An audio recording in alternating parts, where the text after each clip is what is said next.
अंतर्राष्ट्रीय हिंदू परिषद एवं राष्ट्रीय बजरंग दल के संयुक्त तत्वाधान में बांग्लादेश में हिंदू समुदाय पर हो रहे कथित अत्याचारों के विरोध में बुधवार को शहर के टावर चौक पर जोरदार प्रदर्शन किया गया। इस दौरान प्रदर्शनकारियों ने बांग्लादेश की यूनुस सरकार को आतंकवादी मानसिकता से प्रेरित बताया और पुतला दहन कर आक्रोश व्यक्त किया। कार्यक्रम के दौरान बांग्लादेश में रह रहे हिंदुओं की सुरक्षा सुनिश्चित कराने की मांग को लेकर भारत के राष्ट्रपति के नाम एक ज्ञापन भी उपायुक्त के माध्यम से सौंपा गया। अंतर्राष्ट्रीय हिंदू परिषद के जिलाध्यक्ष रितेश पांडे ने कहा कि पूर्वी बंगाल का वह क्षेत्र जिसकी रक्षा के लिए हजारों हिंदुओं ने बलिदान दिया था, वहां शेख हसीना सरकार के तख्तापलट के बाद से लगातार हिंदुओं पर हमले हो रहे हैं। उन्होंने आरोप लगाया कि यह सब वर्तमान यूनुस सरकार के संरक्षण में हो रहा है, जिससे विश्व भर के हिंदुओं में गहरा आक्रोश व्याप्त है।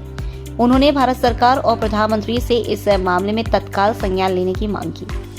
प्रदर्शन में अंतर्राष्ट्रीय हिंदू परिषद एडवोकेट फोरम के प्रांतीय उपाध्यक्ष नित्यानंद प्रसाद, विभाग अध्यक्ष रविशंकर पांडे, जिला कार्यकारी अध्यक्ष विजयमल पांडे, राष्ट्रीय बजरंग दल के जिला अध्यक्ष गौरव कुमार अंशु, उपाध्यक्ष सुजीत सिंह, महामंत्री पंकज पांडे, हिंदू हेल्पलाइन के जिला अध्यक्ष राम गुप्ता, महामंत्री बसंत सिंह सहित कई पदाधिकारी उपस्थित रहे। साथ ही ओम श्री परिवार, राष्ट्रीय महिला परिषद और सर्व सनातन संघ से जुड़े प्रतिनिधियों एवं बड़ी संख्या में कार्यकर्ताओं ने भाग लिया। कार्यक्रम के दौरान संगठन की विचारधारा से प्रभावित होकर कई युवाओं ने हिंदू हित में कार्य करने की प्रतिबद्धता जताते हुए संगठन की सदस्यता भी ग्रहण की। प्रदर्शन शांतिपूर्ण रहा, लेकिन संदेश स्पष्ट था कि बांग्लादेश में हिंदुओं की सुरक्षा को लेकर अब निर्णायक कदम उठाए जाने चाहिए।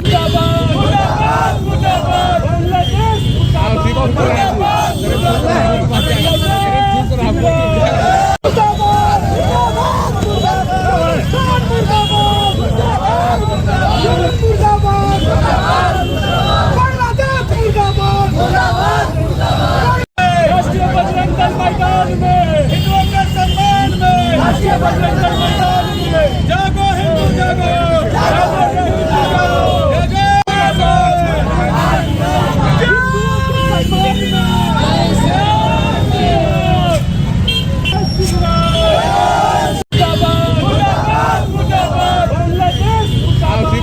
आज झंडा मैदान से निकल करके अंतर्राष्ट्रीय हिंदू परिषद के द्वारा झंडा मैदान से निकल करके टावर चौक पर आक्रोश रैली के रूप में आया गया और पुतला दहन किया गया बांग्लादेश के प्रधानमंत्री का।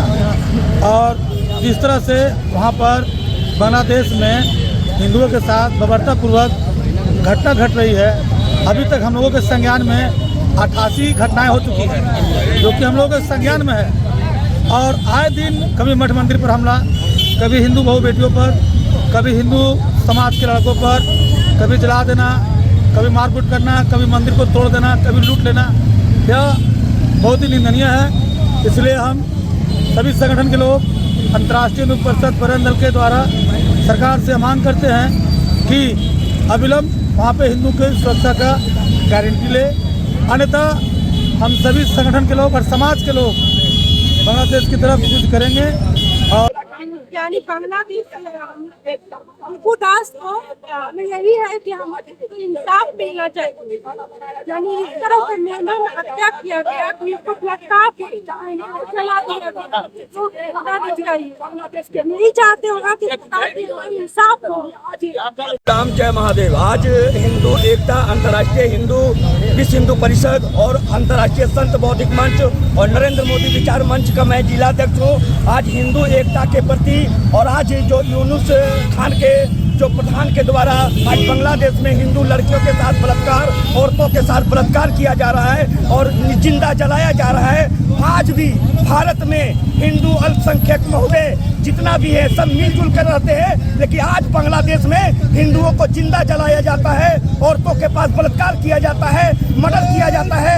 ऐसा क्यों कानून है? आज भारत में मेरा संविधान इतना बढ़िया संविधान चला आ रहा है कि हिंदू संगठन हो या मुसलमान का संगठन हो, फिर भी मिलकर के काम किया जा रहा है। और आज हिंदुओं के साथ इतना दुरुपयोग और इतना बड़ा प्रचार, ये क्या चीज का आंदोलन बता रहा है बांग्लादेश में हो रहे हिंदुओं के अल्पसंख्यकों के साथ अत्याचार, हिंदू नवयुवकों का नाम पूछ करके उसका कत्ल, और हमारे केंद्र सरकार में हिंदुस्तान में शेख हसीना से प्यार, और 19 कमीना से बांग्लादेश तरफ हर हिंदू के साथ जो दुर्व्यवहार किया जा रहा है, जिस बांग्लादेश को हिंदुस्तान ने पैदा किया, जिस बांग्लादेश के महिलाओं के साथ पाकिस्तान हमेशा हलाला का काम किया करता था, उस पाकिस्तान से हमने भारत ने ही उसको निजात दिलवाया, श्रीमती इंदिरा गांधी ने।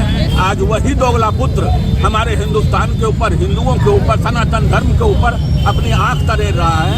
इन बांग्लादेश मैं सरकार से मांग करता हूँ कि आप बहुत ही अच्छा कड़ा कानून हिंदुस्तान में बनाते हैं, हिंदुओं के साथ और मुसलमानों के साथ, दोनों के साथ बिल्कुल समान व्यवहार करते हैं।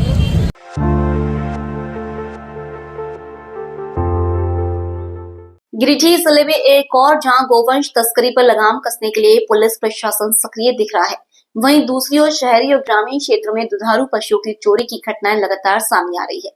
आए दिन हो रही इन घटनाओं से खटाल संचालकों में गहरा रोष है। ताजा मामला नगर थाना क्षेत्र के चिरैया घाट का है, जहां मंगलवार की शाम एक खटाल से दुधारू गाय खोलकर ले जाते हुए एक युवक को स्थानीय लोगों ने रंगे हाथ पकड़ लिया। पकड़े गए युवक की पहचान अरमान कुरैशी के रूप में हुई है, जिसे तत्काल पुलिस के हवाले कर दिया गया। खटाल संचालक अशोक यादव ने बताया कि इससे पहले भी उनके खटाल से एक काले रंग की बाछी की चोरी हो चुकी है, जिसकी सूचना नगर थाना को दी गई थी। उन्होंने आशंका जताई कि इलाके में पशु चोरी की घटनाएं किसी संगठित गिरोह द्वारा अंजाम दी जा रही है। इधर इस घटना के बाद JLKM के केंद्रीय संयुक्त सचिव नागेंद्र चंद्रवंशी के नेतृत्व में कई खटाल संचालक नगर थाना पहुंचे और थाना प्रभारी से मुलाकात कर पूरे मामले से अवगत कराया। प्रतिनिधि मंडल ने दोषियों की पहचान कर कड़ी कानूनी कार्रवाई की मांग की। वहीं पुलिस ने मामले की जांच का भरोसा दिलाया है और आरोपियों के नेटवर्क को खंगालने की बात कही है। इतनी भारी ठंड में हम लोग गाय को देखें कि चोर को देखें, चोर पर एकदम बेलगाम हो चुका है और इनके जो सरदार हैं उनको कभी प्रशासन नहीं पकड़ता। हम प्रशासन से यही मांग करते हैं कि जो नाबालिग से काम करवा रहा है, जो इस तरह का घोर कृत्य कर रहा है, उसका नाम को आप उजागर करते हुए उनको पकड़ने का कष्ट करें, ताकि हम लोगों को इंसाफ मिल सके और हम लोग आंदोलन ना करें। हम लोग आंदोलन यदि रोड पर करेंगे तो हम लोग गाय भैंस के और अपना जो हम लोग का हथियार है उसके साथ हम लोग आंदोलन करेंगे। हम लोग यहाँ नगर थाना आए हुए थे, चूँकि हम निरंतर आप देख रहे हैं कि गिरिडीह में रोज़ ये जो गाय चोरी का मामला रोज़ बढ़ते जा रहा है और इन लोग एक नया तरीका अपनाया है। तरीका क्या है कि कोई लड़का को भेज दिया, उसको 100-50 दे दिया, नाबालिग लड़का को भेज दिया और उसके द्वारा वो चोरी करता है। कल ये मामला में एक लड़का रेड हैंड पर पकड़ाया है, जिसको वहाँ के लोगों ने जो है ना, जो वीडियो भी हमारे पास है, गाय चोरी करके ले जा रहा था और उस लड़के को हम लोगों ने कल यहाँ थाना में दिया और थाना में वो जो लड़का है सो 2 लोगों को नाम भी दिया। मेरा थाना से यही रिक्वेस्ट है, यही अनुरोध है कि उसके आधार पे उसको सजा हो। अगर ये सजा नहीं होता है तो क्या है कि हम लोग आंदोलन के लिए बैठेंगे, हम लोग DC के पास जाएंगे, हम लोग SP के जाएंगे और जरूरत पड़ा तो थाना के बाहर भी हम लोग बैठेंगे।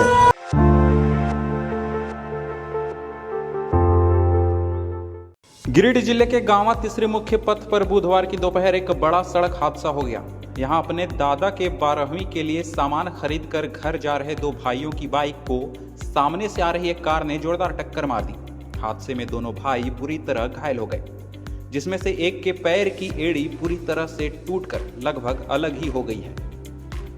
मिली जानकारी के अनुसार खिड़किया मोड़ निवासी किशुन राय के पुत्र सूरज राय के दादाजी का कल यानी गुरुवार को 12वां है, जिसके लिए वे अपने मौसेरे भाई चिलगिली निवासी गुड्डू राय के साथ तीसरी बाजार से सामान लेकर अपने घर खिड़किया मोड़ जा रहे थे। इसी दौरान बरगिया तरी पालमो मोड़ के पास विपरीत दिशा से आ रही एक अज्ञात कार ने जोरदार टक्कर मार दी, जिससे दोनों भाई बीच सड़क पर ही गिर गए। टक्कर मारने वाली कार फौरन वहां से भाग निकली। वहीं घटना की सूचना पर तीसरी पुलिस मौके पर पहुंची और दोनों घायलों को पुलिस जीप में डालकर सामुदायिक स्वास्थ्य केंद्र पहुंचाया, जहां चिकित्सकों ने दोनों का उपचार किया और बेहतर इलाज के लिए हायर सेंटर रेफर कर दिया। परिजन निजी वाहन से दोनों का इलाज कराने के लिए बाहर ले गए।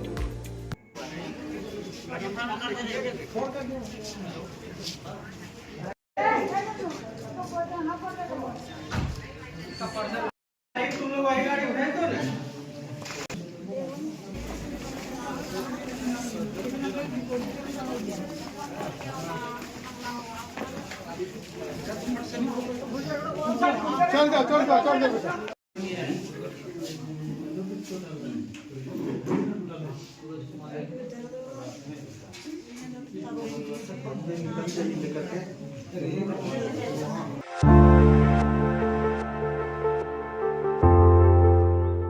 गिरिडीह जिले में मादक पदार्थों की तस्करी, अवैध खेती एवं अवैध खनन पर प्रभावी नियंत्रण के उद्देश्य से बुधवार को संभरणालय सभागार में उपायुक्त रामनिवास यादव की अध्यक्षता में 2 महत्वपूर्ण जिला स्तरीय बैठकों का आयोजन किया गया। पहली बैठक जिला स्तरीय समिति की और दूसरी जिला स्तरीय खनन टास्क फोर्स की समीक्षा बैठक रही। NCORD समिति की बैठक में मादक पदार्थों की तस्करी एवं अफीम, गांजा जैसी नशीली फसलों की अवैध खेती की रोकथाम को लेकर विस्तृत चर्चा की गई। उपायुक्त ने सभी संबंधित विभागों को आपसी समन्वय के साथ सघन अभियान चलाने का निर्देश दिया। उन्होंने जिले में एंटी ड्रग अवेयरनेस पर विशेष जोर देते हुए जिला शिक्षा पदाधिकारी को निर्देशित किया कि सभी सरकारी, गैर सरकारी एवं सहायता प्राप्त शिक्षण संस्थानों में जागरूकता कार्यक्रम चलाकर बच्चों को नशे के दुष्प्रभावों से अवगत कराया जाए। साथ ही अफीम की खेती पाए जाने पर तत्काल विनष्टीकरण करते हुए दोषियों पर कठोर कार्रवाई करने का निर्देश दिया गया। औषधि निरीक्षक को नशीली दवाओं की बिक्री पर कड़ी निगरानी रखने और नियमों के उल्लंघन पर लाइसेंस रद्द करने के आदेश दिए गए।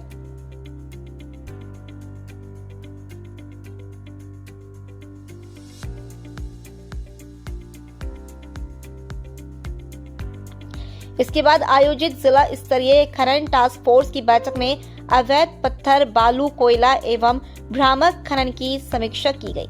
उपायुक्त ने स्पष्ट निर्देश दिया कि अवैध खनन, परिवहन एवं भंडारण में संलिप्त लोगों के विरुद्ध प्राथमिकी दर्ज कर सख्त कार्रवाई की जाए। उन्होंने कहा कि अवैध खनन से न केवल सरकारी राजस्व को नुकसान हो रहा है, बल्कि पर्यावरण संतुलन एवं जन स्वास्थ्य भी प्रभावित हो रहा है। प्रशासन और पुलिस के संयुक्त अभियान के माध्यम से अवैध गतिविधियों पर पूर्ण रोक लगाने का निर्देश दिया गया। दोनों बैठकों में पुलिस अधीक्षक, वन प्रमंडल पदाधिकारी, अनुमंडल पदाधिकारी, पुलिस पदाधिकारी एवं अन्य संबंधित अधिकारी उपस्थित रहे।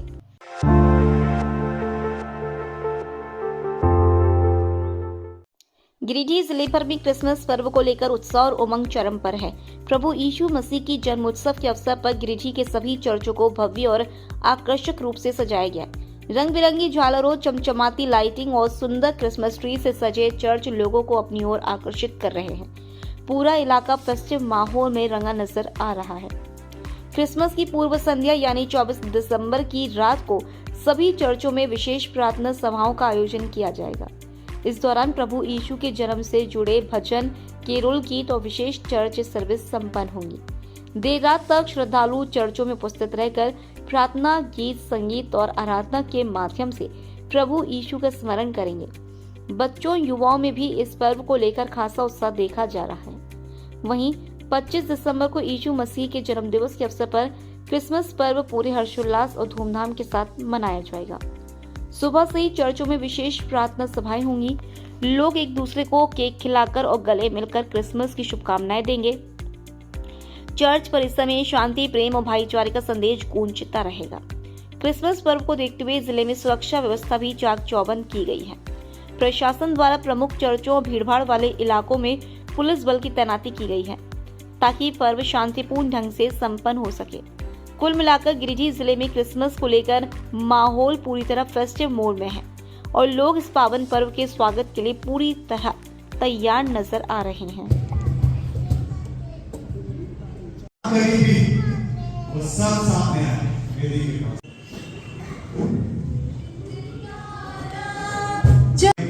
हम लोग उसे रखें। शायद हमारी आवाज किसी की मोटी होगी, किसी की बहुत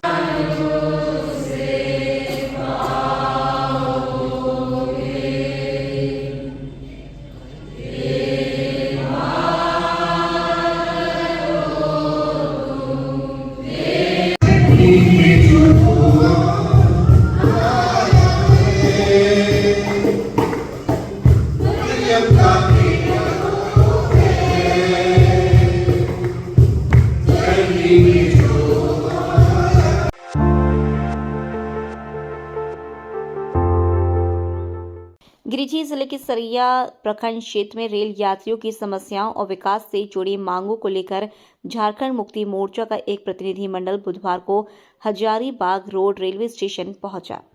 प्रतिनिधि मंडल ने डीआरएम के नाम स्टेशन मास्टर को ज्ञापन सौंपते हुए क्षेत्र के लिए कई अहम मांगे रखी। इस प्रतिनिधि मंडल का नेतृत्व झामुमो के जिला उपाध्यक्ष त्रिभुवन मंडल ने किया। ज्ञापन में सरिया एवं आसपास के इलाकों की जनता को बेहतर रेल सुविधा उपलब्ध कराने पर विशेष जोर दिया गया। प्रमुख मांगों में धनबाद से मुंबई के बीच चलने वाली एक्सप्रेस ट्रेन का सरिया क्षेत्र में ठहराव सुनिश्चित करने की मांग शामिल रही। नेताओं का कहना था कि इससे व्यापार, रोजगार और शिक्षा के लिए बाहर जाने वाले यात्रियों को सीधा लाभ मिलेगा। इसके साथ ही प्रतिनिधि मंडल ने वंदे भारत एक्सप्रेस के ठहराव की भी मांग उठाई। उनका कहना था कि इस आधुनिक ट्रेन के रुकने से क्षेत्र की कनेक्टिविटी मजबूत होगी और स्थानीय विकास को नई दिशा मिलेगी। झामुमो नेताओं ने बताया कि सरिया एक उभरता हुआ व्यावसायिक केंद्र है, जहां से प्रतिदिन बड़ी संख्या में लोग देश के विभिन्न हिस्सों की यात्रा करते हैं। प्रतिनिधि मंडल ने रेल प्रशासन से मांगों पर सकारात्मक पहल करते हुए शीघ्र निर्णय लेने की अपील की। इस दौरान झामुमो के कई पदाधिकारी और कार्यकर्ता मौजूद रहे।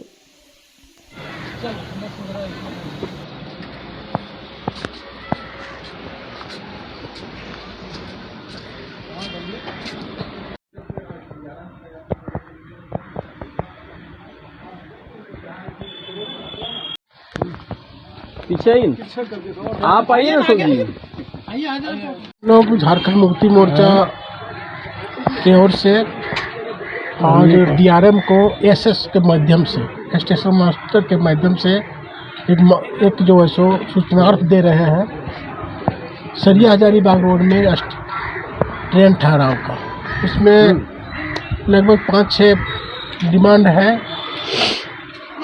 वंदे भारत एक्सप्रेस, इसके अलावा रांची राजधानी एक्सप्रेस और कोयला राजधानी से आर्थिक राजधानी जो मुंबई पड़ता है, इसके बीच में जो है सो हाई स्पीड ट्रेन चलाया जाए, जिससे आने वाले जाने वाले लोगों के लिए बहुत तकलीफ हो रहा है। इससे राहत लोग मिले।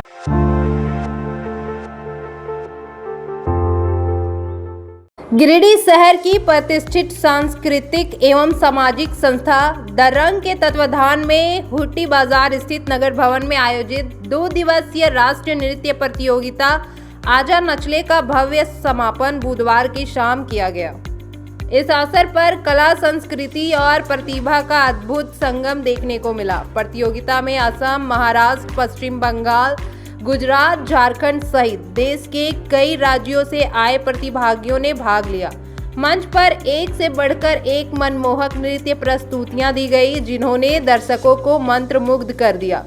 क्लासिकल से लेकर सेमी क्लासिकल, फोक और मॉडर्न ग्रुप कैटेगरी तक में कलाकारों ने अपनी प्रतिभा का शानदार प्रदर्शन किया। प्रतियोगिता के दौरान गठित निर्णायक मंडली ने तकनीक, भाव, भंगिमा, ताल और प्रस्तुति के आधार पर प्रतिभागियों का मूल्यांकन किया। प्राप्त अंकों के अनुसार विभिन्न श्रेणियों के विजेताओं की घोषणा की गई।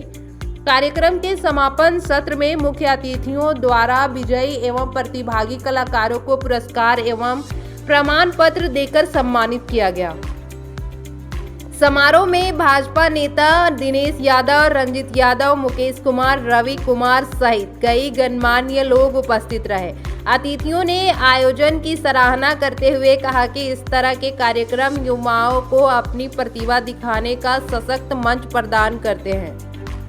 कार्यक्रम को सफल बनाने में द रंग संस्था की अध्यक्ष श्रुति सिन्हा और सचिव पुरुषोत्तम कुमार दास की भूमिका सराहनीय रही। उनके नेतृत्व में यह आयोजन न केवल सफल रहा, बल्कि गिरिडीह को राष्ट्रीय स्तर पर सांस्कृतिक पहचान दिलाने की दिशा में एक महत्वपूर्ण कदम साबित हुआ।